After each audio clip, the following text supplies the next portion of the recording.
Hello and welcome friends. আজকে আবারও আমরা 10টি এমসিকিউ জিকে নিয়ে আলোচনা করব। তবে ভিডিওটি স্টার্ট করার পূর্বে আপনাদের একটি রিকোয়েস্ট করব, অবশ্যই ভিডিওটি শেয়ার করবেন।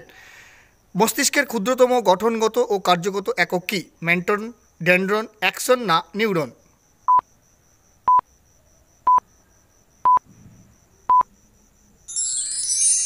সঠিক উত্তরটি হবে অপশন নাম্বার ডি, নিউরন।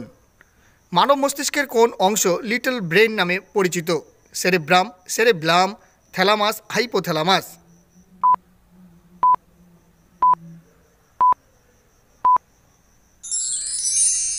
উত্তরটি হবে অপশন নাম্বার বি, সেরেব্লাম।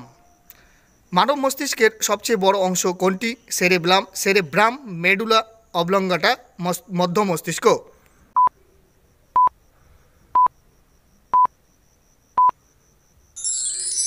সঠিক উত্তরটি হবে অপশন নাম্বার বি, সেরেব্রাম।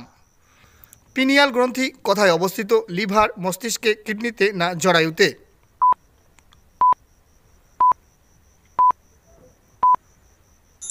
উত্তরটি হবে অপশন নাম্বার বি, পিনিয়াল গ্রন্থি মস্তিষ্কে অবস্থিত।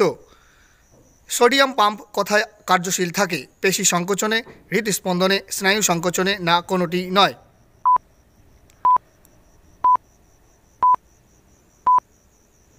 উত্তরটি হবে অপশন নাম্বার সি, স্নায়ু সংকোচন। পাচন প্রক্রিয়ায় কে সহায়তা করে? উৎসেচক, হরমোন, খনিজ না ভিটামিন?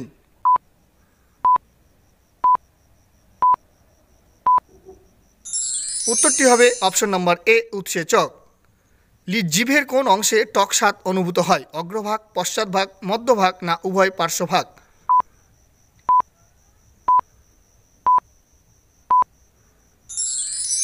উত্তরটি হবে অপশন নাম্বার ডি, উভয় পার্শ্বভাগ।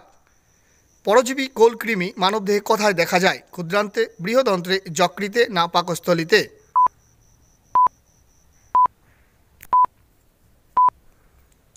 উত্তরটি হবে অপশন নাম্বার এ, ক্ষুদ্রান্তে। কোন অঙ্গ থেকে পিত্তরস উৎপন্ন হয়? লিভার, পাকস্থলী, অগ্নাশয় না ডিওডিনাম থেকে?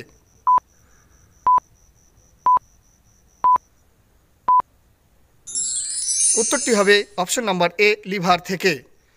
খাদ্য হজমের জন্য কোনটি অতি প্রয়োজনীয় দ্রব্য? বায়ু, জল, উৎসেচক না খনিজ? এই চারটি অপশনের মধ্যে সঠিক উত্তর কোনটি হবে এটি আপনারা অবশ্যই কমেন্টের মাধ্যমে কমেন্ট বক্সে জানাবেন। ভিডিওটি যদি হেল্পফুল মনে হয় তাহলে অবশ্যই একটি লাইক দেবেন। এছাড়া আপনারা যারা নতুন এই চ্যানেলে ভিজিট করছেন অবশ্যই চ্যানেলটিকে সাবস্ক্রাইব করবেন এবং ফেসবুক প্রোফাইলটিকে ফলো করবেন, তাহলে নিত্য নতুন ক্লাসের আপডেটগুলো সবার আগে পেয়ে যাবেন। Thank you for watching this video.